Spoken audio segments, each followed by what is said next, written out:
Hey everybody, and welcome to a special bonus episode of Is It Kino? I am your host, Wild Bill Hancock, or whatever his fucking name was, joined as always by The Worm! Listen, if anybody out there on that cancel culture, this is literally my ancestors in this movie. That's right. The guy who's Are you from the Sioux tribe, specifically? No, you're from the tribe that the Sioux guy kills in the movie. Probably, yeah. Yeah, well, rip. It is what it is. Maybe you'll earn your proper name back by the end of this podcast, but for now, you are Worm. Shout out Crazy Horse. Folks, this is a bonus episode because, hey, listen, we've been doing these $100 couch videos, and then some guy said, hey, those couch videos are dog shit. I want Is It Kino. Give me Is It Kino. And I said, okay, yeah, we'll just do that instead.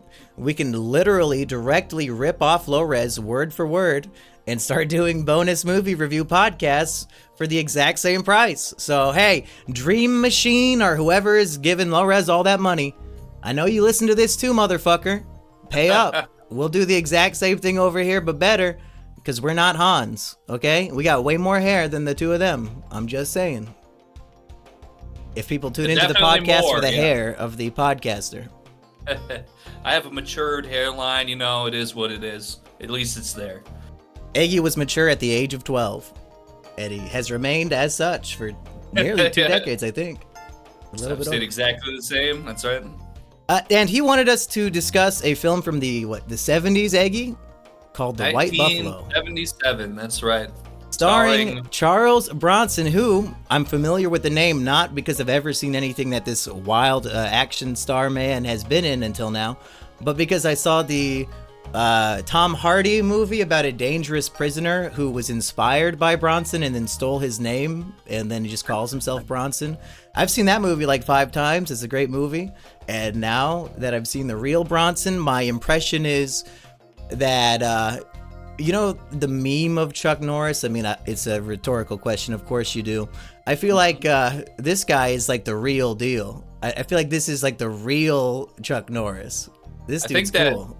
I think that Charles Bronson has a kind of a similar backstory to, what's his name? The guy from Machete, the guy from King of the Hill, Trejo, Danny Trejo. Yeah. Danny Trejo's got that Enrique. authentic. Yeah, he's got that authentic, like, real from the trenches kind of background, so to speak. Charles Bronson, I think he had like 10 siblings. They like so poor, and like their parents died when he was young, and all this different stuff. And he just happened to kind of pick up the acting chops in his maybe like 20s or 30s or something, and they're like, oh, this guy's the real deal. So he's got these characters he plays, these tough characters. He really has the oomph behind him to really sell the characters and stuff. I think the first Bronson picture I ever saw, which was funny because I was one of my grandfather's videotapes that he had. This is my grandfather who was Native American. And he had the Death Wish films on tape, and those are some real good, Yeah, I've only seen like the Bruce Willis shitty remake of Death Wish that Erich was very much against because there was a shooting like a month prior, which means no gun movies allowed. But yeah, I should watch the original action Bronson Death Wishes. Are they just fucking gory and crazy or what?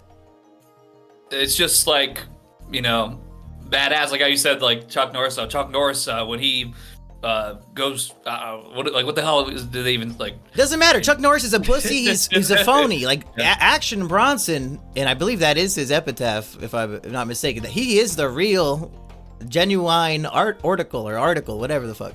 That's right, yeah. Like how Chuck Norris, he gets in the water in the pool, like runs and hides or whatever, some stupid shit like that. Yeah. Listen, I mean, nothing to take away from Chuck Norris. He's a good guy. He's actually like a philanthropist and stuff. He's a good guy. But Charles Bronson is the real deal. He's just kicks people's asses in the coolest ways. And so I kind of like this role in this film here because despite what critics said in the 70s, I feel like he gives such a authentic and human portrayal of the man that he is in the environment that is sculpted for the purposes of his like destiny in this film and everything with it. I think that he still gets his ass kickings in, but you know, you feel for his drive, I think, in this, and that's one of the many things I should say that I really appreciate about the film. And I think this film in particular is a good follow-up for us. I don't know if the donator, I think it was a guy named Sean, I don't know if he follows our One Piece podcast, but we've very much been discussing this theme of colonizers versus the colonized, Native Americans and the white man taking over their land and the relationship between them. And I'm not by any means an expert in Westerns. I know at some point in history, Westerns were kind of like comic book movies are today, where there were so many people got sick of them and said, stop making these. So I imagine every single story and trope possible in the Western genre has been done a million times. But I recently watched Stagecoach, and that's a movie that is very much of the opinion that, hey, the white guy, what a hero. These savage red men, they're coming to rape the women in the stagecoach, and we need you to sit shotgun, literally holding a shotgun, and blow these brutal savages away and kill them. And that's the heroic action scene of the movie, is killing natives. This movie has a much more nuanced view of it that I think is a little more in line with what we've been reading in One Piece, specifically from the Skypiea arc, Iggy. Yeah, I have to say, that was something that throughout the film, I don't want to get too ahead of myself, but it certainly could not have been, I think, approached so much in that way in the modern day. I was kind of like holding my breath towards the climax of the film. There's a particular character who is a little rough around the edges still, maybe didn't get his... One-Eye Charlie? To get the lesson, he might have still said they were... he might have dropped a couple hard R's here or there. Yeah, he called him a red N-word. Yeah. See, Ryan, where I come from, they say prairie, but they ain't prairies all around. Sometimes you're over there in the mountains and the hills and this and that. So I'm sure that's out west. That's probably more what it was back in those times. This takes place in the year 70s. They say it in the movie. It's around there. Yeah, it's like late mid-century, late mid 19th century. Yeah, I don't know if I have it. Yeah, I did look it up because One-Eye Charlie, he had a weird vernacular. I had to look it up. He says to foreclose on his mortgage as an aphorism for killing him. And I was like, foreclose on mortgage? They were using that language in the 1870s? Like these fucking bankers have been holding their iron grip on the world for that long, Aggie, that even One-Eyed Charlie, an 80-year-old man in 1870, is using that as a metaphor for murder? Well, I'd have to imagine this isn't anything that's really touched on in this film too much, but I suppose that these towns with the more lawless nature that was going on, the more kind of hands-on with the bandits and the cowpokes and the just really everybody that was out there really forging that new frontier.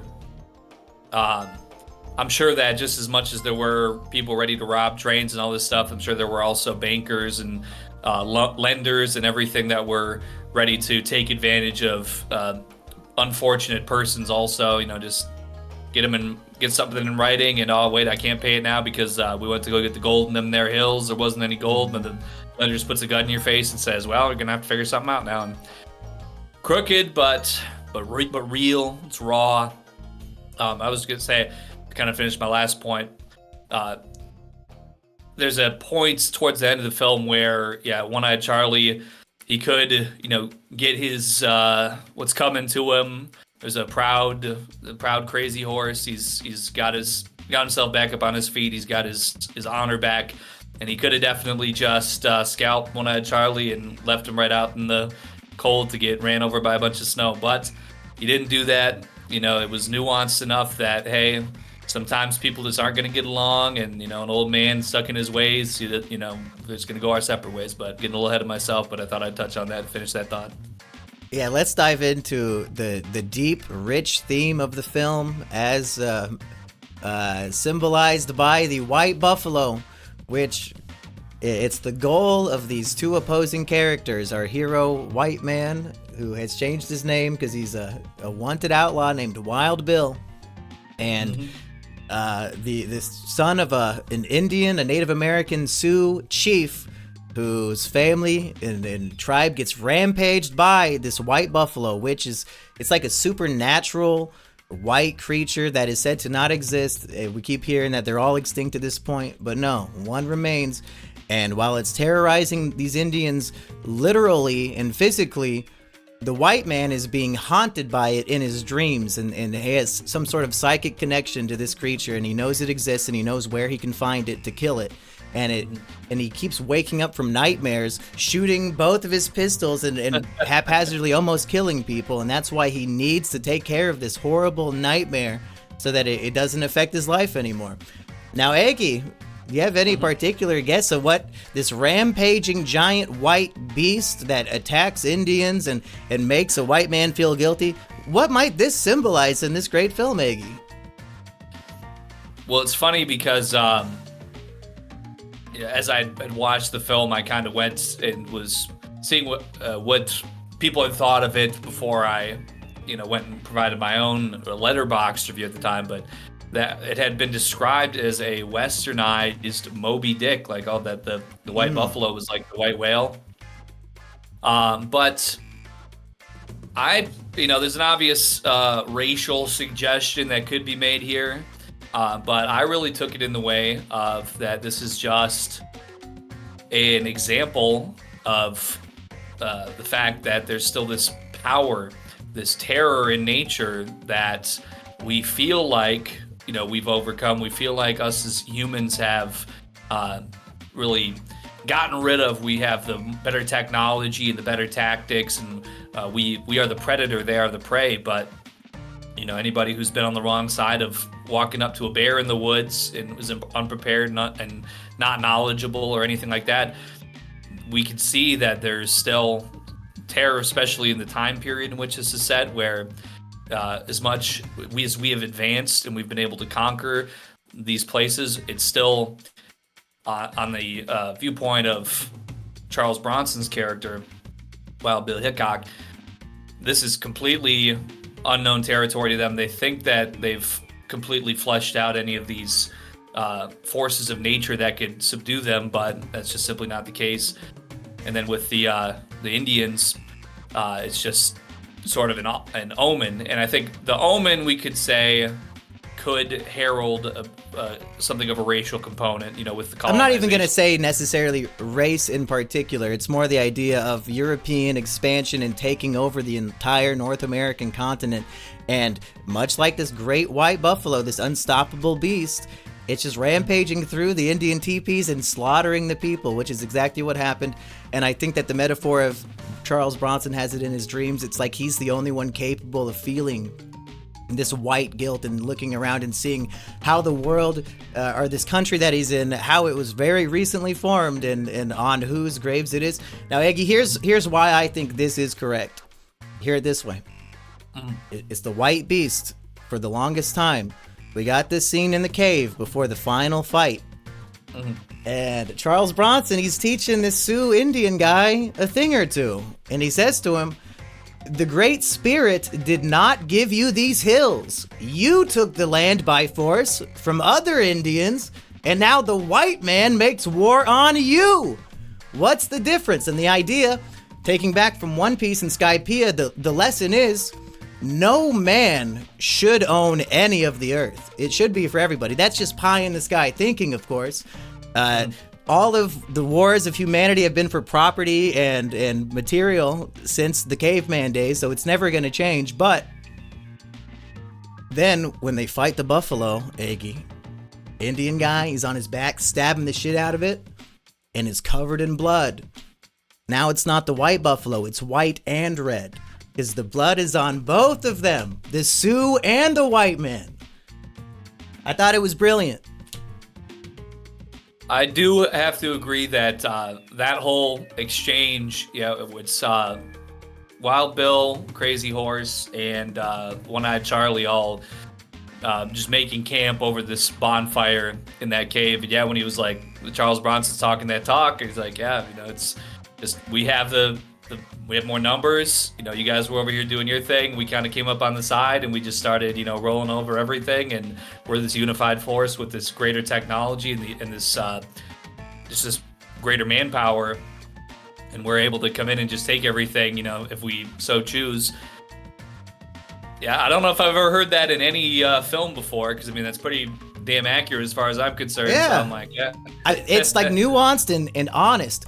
And there's the idea of there's red truth, there's white truth, and then there's true truth. And Eggy, we just watched this movie, the Cloud Atlas, where in the future it's the same exact thing where now like black people have evolved to be Star Trek and all the white people are like just living off the land as peasants. And that's how they speak to each other, is what is the true, trying to find, not, from a certain perspective, things can be true and false to different people. Red truth is, hey, from the Indian perspective, you white people came in and did all this.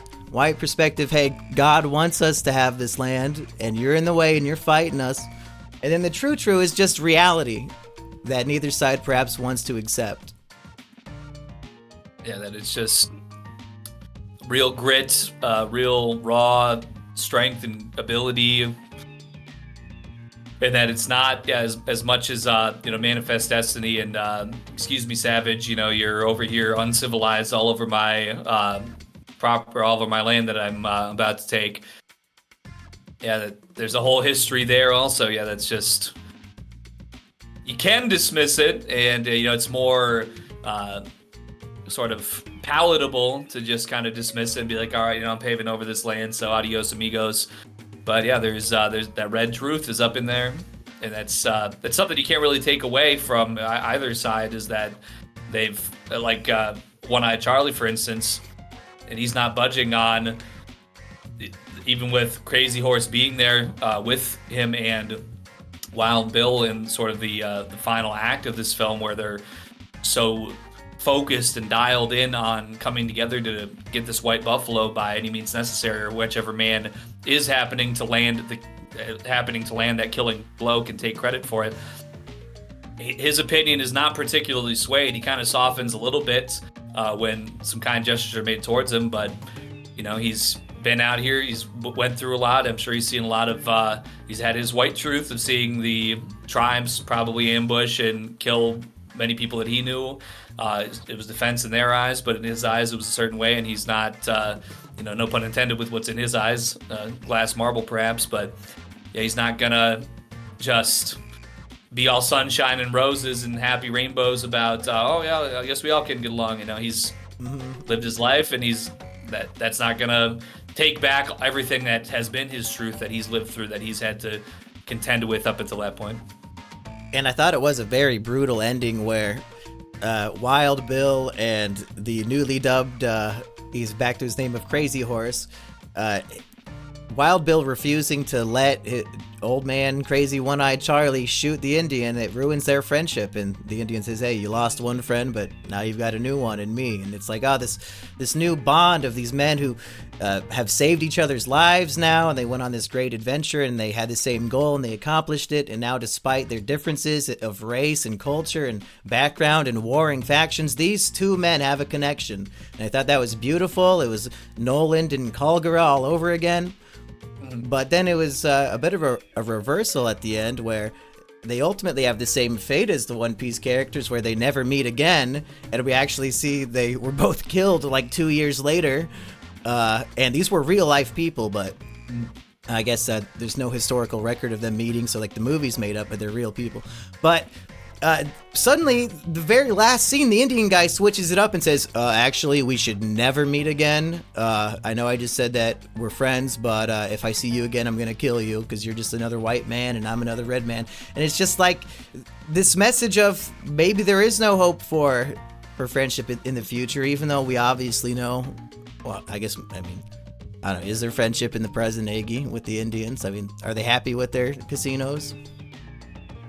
Well, I think there's a study that I once read because it was personally applicable, and it was that the two highest rates of depression, or maybe it was like the highest rates of alcoholism, I can't remember what it was, but I want to say it was depression.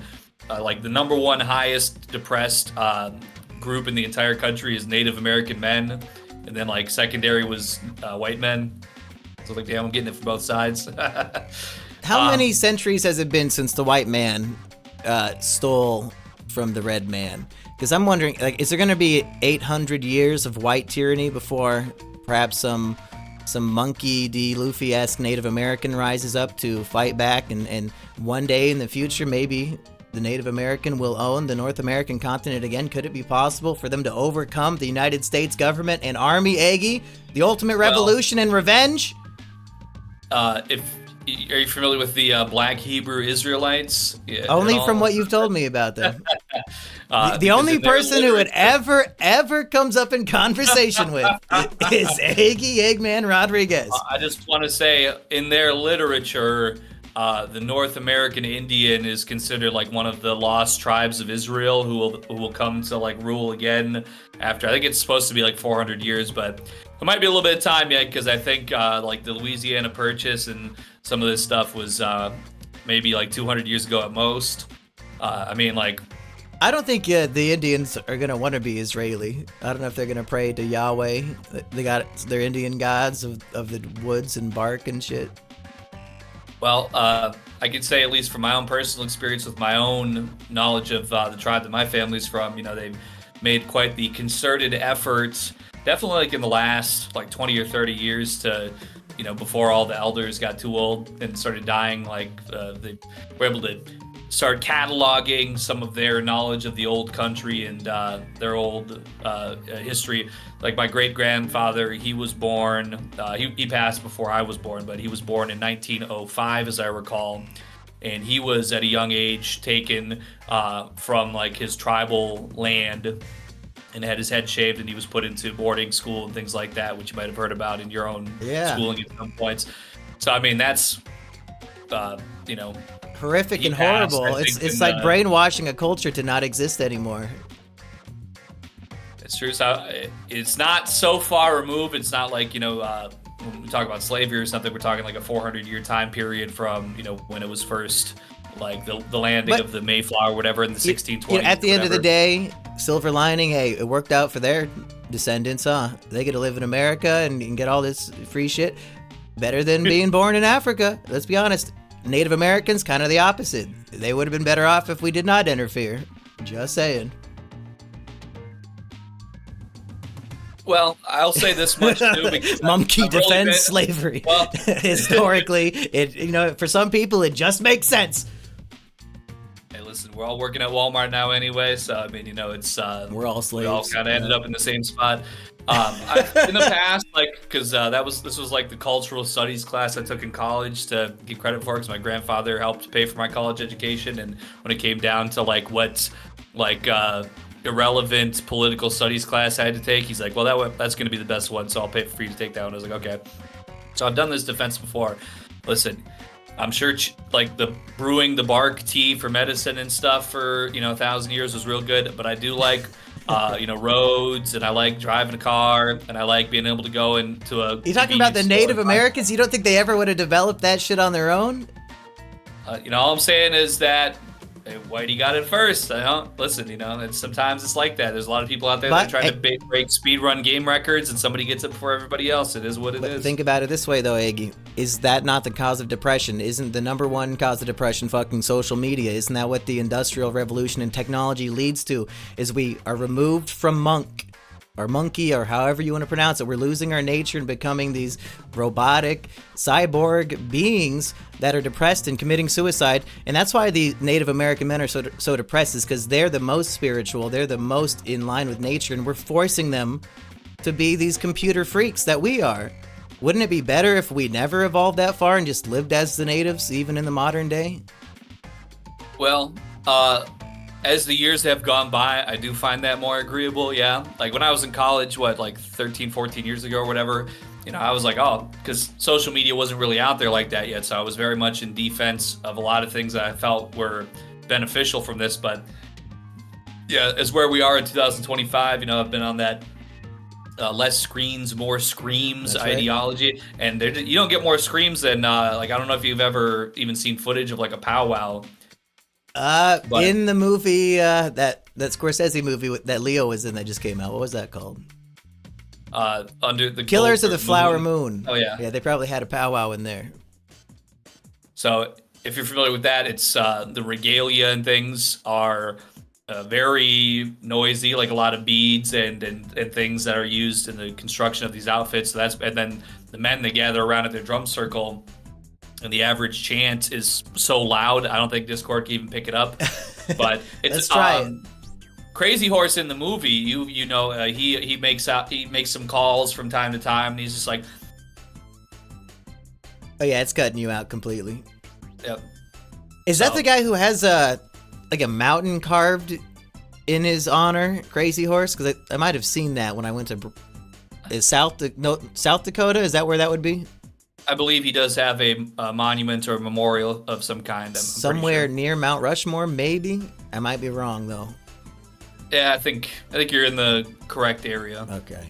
So hey, I mean, I knew about this guy when I was 8 and went on that family vacation, and then forgot until now when I watched this fictionalized movie, and I didn't even look it up. Did they have a white guy playing him, or did they get a real? No. So this was kind of a landmark film because he's an authentic Indigenous First Nations man. He came in and they had done the casting, and everybody else that was like extras for the village and stuff was all white people. And he refused to continue with the film, and he founded like the Native American Association for Actors as a result of this film. He said, listen, I know some people that can do these. So they said, hey, you know what, all right, we'll hear your demands out. You want to get these Native actors, to do these roles, all right? So like all the guys on them, so there's a scene where Wild ambush? Bill and One-Eyed Charlie, they're kind of, they overhear some Indians making some noise, and they're kind of off to the side, kind of surveying, and then Crazy Horse comes in to do battle with these Indians, and then they assist Crazy Horse in defeating these Indians of the other tribe. And these were all authentically Native American actors. I don't believe that there was any Italians or whatever that have played, or Hispanics or whatever that have played the role previously. I think this picture was entirely authentic in that regard. Was it too little too late? Because I can't think of too many movies post this that feature a lot of Native Americans. I mean, yeah. Was it John? Sure. Did John Wayne wear red face in a movie? Who am I thinking of? Was it him? It's not uncommon, and for the most part, generally speaking, a lot of Native American actors when they are cast, it's just for roles of this sort where it's like westerns. Put on the feathers in the dress, motherfucker. Yeah, that's horrible. Unless they're Taylor Lautner, that's the guy from Twilight, right? Oh, he's Native American? Okay. Well, he's not really doing much anymore anyway. They just had him. They had him play like a native who transforms into a wolf. So it's just, again, generic racist shit. Thanks, Stephanie Meyer. Any other thoughts on the Indians before I move on to how disgusted I was by the saloon scene? Well, so the actor who plays Crazy Horse is Will Sampson. I just want to say, like, generally speaking, I thought he gave a very impassioned performance throughout the film. Like, a lot of times you have these guys who are just kind of like, like a old, like, wrinkly, sagging face, like chief, and they're like pounding their like totem stick or whatever, like, whatever, like some shit like that.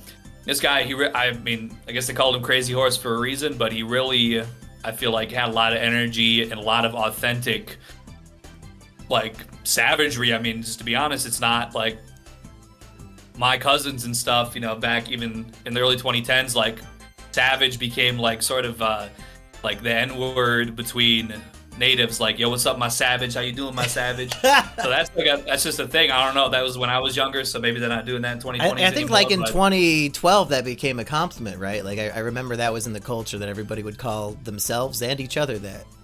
Mm-hmm. So I say it in a way that he has a very lively performance. It was very engaging. So as far as the Indian performances, I only know Slim Pickens from being the guy who rides the atomic bomb in and Dr. Strangelove. Who was he in this? Was he Charlie? Who was he? Abel Pickney. That might have been, I think, He was in the saloon scenes, I think. Oh, he was the bad guy, the meanest man in the world. Yeah, he must have been. Maybe he wasn't old enough to play Charlie yet. I believe he was in the Saloon because I think it's Clint Walker is Jack Kylene who is involved in sort of like the final. There's a scene where while I watched it a few days ago, but we have Wild Bill, Crazy Horse, Old Charlie, and then I believe it's Jack Kylene that they're all on the mountainside. And they have like sort of a Mexican standoff where it's like, I think. Crazy that's right. He tracks them all the way to the cave. That's right. So at first it's Wild Bill's like on the side of one rock, and I believe that's Whistling Jack on the other side of the other rock, and they're kind of just trading shots. Charlie's trying to like provide some suppressing fire. It's not really working out. But Crazy Horse comes along as sort of a catalyst outside of this immobilized standoff between these three guys. Nothing's happening, but he comes and he delivers the arrows of justice into it probably is Abel and Whistling Jack. I think that's probably both of them that are out there, and he gets them good with the arrows, takes them down, and then that's when they first make their connection, basically, that then leads to them coming together in the cave and working together to try and track. And teaching that life lesson about the relentlessness of the white man. That's right. Let's talk about the saloon scene towards the beginning at the Frozen Dog Saloon. Now, I was shocked by this because it's completely packed. Like, it's like a nightclub of only men, and then some prostitutes and hookers, and like long lines of men waiting outside the door to have their turn with the prostitute. And it's just so jam-packed with men, and there's music playing, so they're dancing, but there's no women to dance with, so that all these disgusting, dirty, stinky men are crowded like sardines dancing with each other. I have to imagine this is the most stinky, disgusting smelling place in history. 200 unwashed men taking turns getting their dick sucked by chlamydia breath. And like, come on, Aggie, why would anybody want to go here? The only good thing was the roulette table. Well, there's so much smoke. I'm going to guess maybe the smoke might help cover the smell, stifle some of the stench. Yeah. A lot of alcohol. If you've been in a real packed bar like that, even just there's just that sort of. I'm used to the beer smell because of being from Wisconsin, where there's so much beer drank. But I'm sure there's an aroma of liquors also. I enjoyed. Yeah, the fact there's just this prostitute behind this curtain, and the old man comes in for his turn. She's like, "Oh, I just don't got enough lead in your chamber today. That's all right. I'll get you tomorrow there, honey. Don't worry about it. I'll remember you." Imagine you wait in line and then you can't get hard. What a waste of time. And it was at that point in that scene, because we have a lot of very bloody violence that transpires in this film here. Gambling, drinking, smoking, and once there was just such an explicit display of prostitution, I decided to go tab over it. I was like, so what was the theatrical release rating on this? G-rated. It is PG. I mean, you don't see any titties or nothing, do you? I don't think so. I think kids could handle more back in the 70s. That's true. Yeah, I remember watching even Back to the Future when I was a kid. Like, my mother's like, "Well, this is PG, but it's going to be a little more than you might think. So just if there's anything too much, we might have to have you turn away." But yeah, it was. I guess not enough for PG-13. I guess they probably would have needed to get really naked for PG-13 back then. But yeah, I just your mom has funny. to warn you that Biff is like finger fuck raping a woman in one scene, and they like show it very explicitly. Like, oh yeah, by the way, this is for kids. Like, Jesus, wait, his mom's trying to fuck him? Oh my god. Yeah, PG. Yeah, when did they make PG-13? Was that for Red Dawn or something? Or after Indiana Jones and the Temple of Doom, they said, we gotta fix this shit. This is too far. So. Okay, any other scenes that we should talk about? Well, I know this isn't going to apply to everybody watching this on the Treehouse channel, but once again, just this is so in line with like the whole One Piece Jaya and Skype arc, because you almost like the Frozen Dog Saloon is almost like the bar in Mocktown, where they've got all these like this kind of tension. It kind of pops off a little bit, then they go on their way. But you know, just like how Bellamy comes over to like where Cricket is at, after like trails him over there to cause a scene there. It's kind of like Whistling Jack trailing him to the Buffalo Cave, and then all of a sudden they find the mythical creature. I want to say this too, because like I said, I read a couple of these older reviews from around the time the film released to kind of see like, oh, I really enjoyed the film. What did they think of it? And they were critical of the sets and the practical effects. And I did not think that at all whatsoever. I did not know that the white buffalo in the film is an animatronic. Yeah, this came out way before Neverending Story, and I thought that the buffalo was comparably good to the wolf monster that they have in that movie. So why the fuck would they complain? What, did they just see Star Wars in the theater before? Like, what the hell? I guess so, yeah. They're just like, oh, yeah, it just looks so fake. I'm like, I would not have even minded if it was kind of campy and cheesy or whatever. Like, I don't think that would have even been like a negative mark for me, but I thought that it looked very good.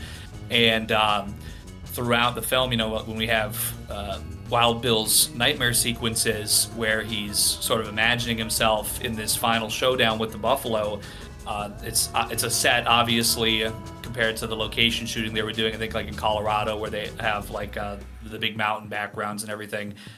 And you can tell that it's a set with like the lighting and everything, but I feel like it captures the sort of fantasy, dreamy nature of it all, between the fact that he is dreaming and it's his nightmare, and then it's like a deja vu when he finds himself actually there. But just also, this is like this mythical beast that I feel like if it was just wandering up and down by the mountain like some wild animal that's just out there all the time, and that might have taken it a little bit away from it for me, when you have this very dreamy setting and the buffaloes coming from behind the tree line cover and charging out and going back in and all this. I felt that really, in my opinion, was complementary to the energy and the atmosphere of the whole thing. And there were a lot of set dressings and things that I actually found very impressive, and I was wondering how they did it. Like when he comes in on the train, there's huge mountains of buffalo bones, and it's like, are those like prop bones? Because there's so many. Like, no matter what that is a pile of, that must have taken days of effort to get all those and make these giant mountains of bones. And then there's a scene when they're riding along a canyon, and evidently the white buffalo is throwing rocks or causing an earthquake because all these boulders are falling down. And I wondered, how the fuck did they film this? Like, they have the guy on the horse riding alongside all these rocks falling down. Do they have just people on the canyon throwing hundreds of boulders at once? What are these people complaining about? It is really incredible, because they couldn't have probably even done any CGI, but you can see definitely the not objects making contact with the surface of the water in these huge amounts. And frankly, I mean, you know, these are live horses that they're riding too. This isn't some like fake puppet animatronic like how the buffalo's an animatronic. These are real horses they're riding. I will say, I think what was it? Maybe The Good, Bad, and the Ugly. It was Turkish Star Wars, when the horses went down a couple times. Oh, yeah. Questionably, definitely not anything quite so. They don't trip a horse in this movie, do they? Well, there's a horse that appeared to have sustained an injury, not through the how would I say? Like, there's nothing that explicitly, obviously, like this horse is injured, but it's like laying down on the ground at one point, kind of like, rrr. So maybe they gave it a little tranquilizer or something to make it. So, yeah, definitely nothing as off-putting there as the Turkish Star Wars film, but just once again to kind of show the attention to detail and the elbow grease that was employed in this film. And I haven't watched too many westerns lately, but even with, let's say, The Good and Bad and the Ugly, incredible film, we love it. There's a lot of would feel like kind of just cemented shots in westerns like that, where it's kind of just like, and there's beautiful backgrounds and everything, but it's kind of sometimes just feels a little bit steady. in this film, I feel like the camera has more fluidity. I feel like we're getting a lot more kind of movement for both the actors in the scenes, and then also the camera. I just felt like, and the framing of the shots isn't so sterile. It really gets a lot of visual texture, I guess is probably the best way I'd put it. Makes it a little more engaging for me personally. It gets a little more suspenseful, a little more action translates to my feelings when I'm watching it. And I think even during the dream nightmare scenes, it's almost kind of a point of view camera shot, like kind of going around trees and stuff. And then I think the monster like jumps out straight at you, almost like a jump scare. So yeah, they're switching up the language of film in this from time to time. Is there anything else? I think, judging by the reviews you read, they focused on shit that they shouldn't be complaining about and didn't even touch on the rich thematic elements like we discussed for 20 minutes.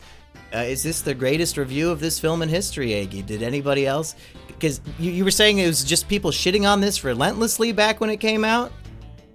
Well, critically, I think the audience scores as it stands right now. So, for instance, IMDb has it at a 6. I think Google has it somewhere around like a 6 or 7. I think Rotten Tomatoes, it's, I believe, under 20%, I believe, or something like that. It's rotten? Jeez. People, I don't understand people's expectations of film. I thought this was... yeah, it's... I guess it was too nuanced. Like, they either want white man bad or Indian bad. They don't want both or bad. And that's what this movie gives us, is reality. That nobody has clean hands in history. Yeah, it averages for critical reviews. It's at a 17% on Rotten Tomatoes. That's so terrible. I gave this a 4-star on Letterboxd out of 5. Me too. I mean, it just has, for me personally, and I know I think it was Siskel who he had 2 main negative contentions, which was like the visual effects.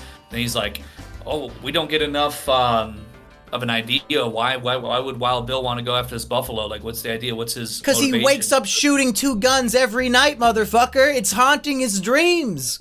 Exactly, yeah. So maybe this is one where you just need to be built a certain way to You really... have to have just read One Piece, Skypiea, to truly understand the manly macho-ness of 2 warring faction leaders coming together to fight a greater enemy who may or may not have a white form. Okay?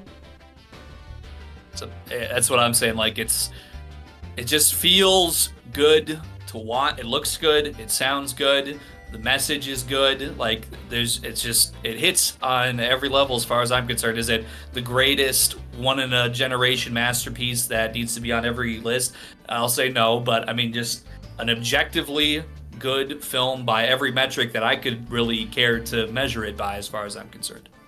And I think Charles Bronson might have what it takes to be my new GOAT. I'm going to check out these Death Wish movies very soon. Did he do like 4 of them? So maybe, do they fall off in quality a bit?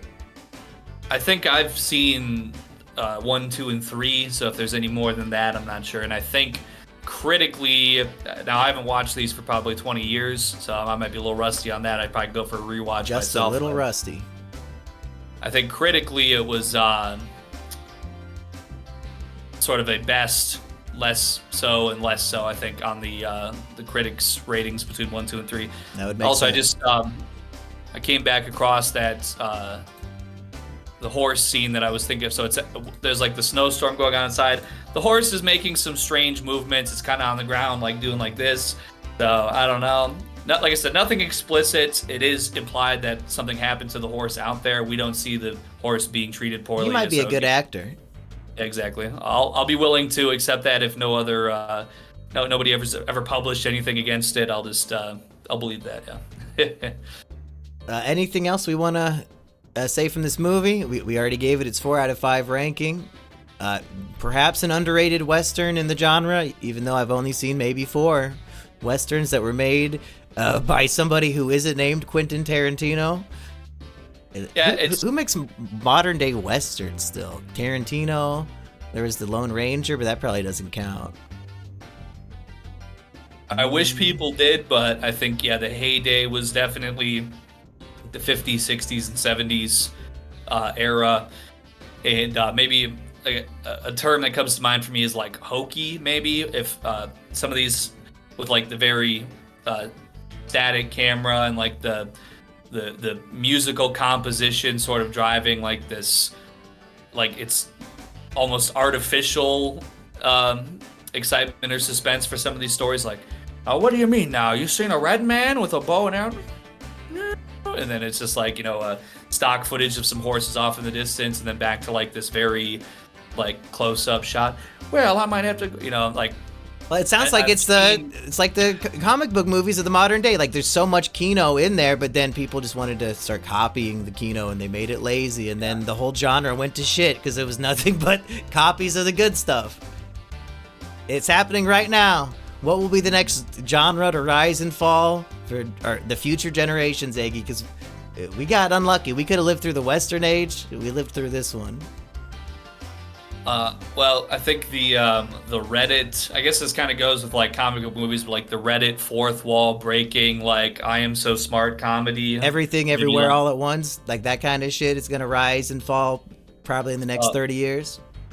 I would like ironic to say meta movie. Yeah. I would like to say maybe it has already, well, I guess maybe it's already falling. I think I feel like it peaked earlier, but maybe I just grew up. I mean, it just won the Academy Award for Best Picture, 2 years ago, and now everybody's making their copy of Everything Everywhere All at Once. So it's happening. I look forward to the next cinematic, innovation. I'm sure one of our viewers is probably brainstorming the next steps right now. What if Robert Zemeckis' movie Here was a big hit, and then that was the new genre, is movies where the camera does not move at all, and we just see one square over the course of decades? That would have been I'll just pure say, kino. My gripe with Here was not the cinematography. I'll just say that much. It was maybe Tom Hanks' questionable decisions as a young man. In fact, I would like to see a fixed shot picture that doesn't suck. He broke down the barrier. Now it's time for somebody to actually do something good with it. So maybe it'll be remembered for that. Hey, here's a plug. If you want to choose our next Is It Kino bonus episode movie review, let me know at simianjimmybusiness@gmail.com. It's $100. Me and Eggy split it evenly, and we'll give your movie a proper discussion. We'll learn perhaps about Eggy's ancestry, his heritage. Maybe slavery will be defended to some degree. Who knows what'll happen when you submit your idea. Eggy, anything else we should plug? Well, I just want to say, if you've listened this far, go watch the film. There's a lot that we talked about, but really it is its own experience to actually just view it yourself from start to finish. Only an hour and a half long, so it's not going to take up too much of your time of the day. But it's definitely worth watching, in my opinion. I think that's all we got for you. Peace, people. And Eggy, you have evolved from worm to crazy horse. It's cutting him off. We can't hear his Indian war cry.